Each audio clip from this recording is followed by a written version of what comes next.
4 রাকাত নামাজ আমি আদায় করতে চাই।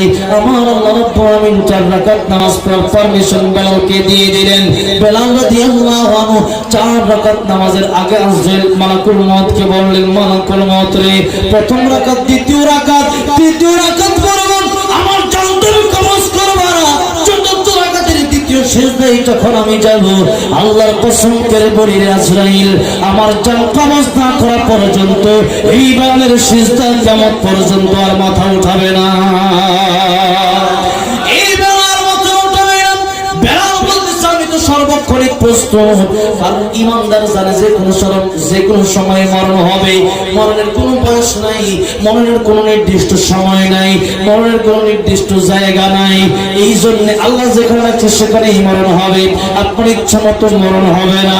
সুতরাং সুদ ঘুষ এখনই ছাড়তে হবে, মজ্জ এখনই ছাড়তে হবে, হারাম এখনই ছাড়তে হবে, নেশা এখনই ছাড়তে হবে, নামাজ এখনই ধরতে হবে, যাকাত এখনই দিতে হবে, আল্লাহর আইন এখনই মানতে হবে, পর্দা এখনই করতে হবে, এখনই আমার আল্লাহর জিকির করতে হবে, এখনই কোরআন ধরতে হবে, এখনই হালাল মানতে হবে।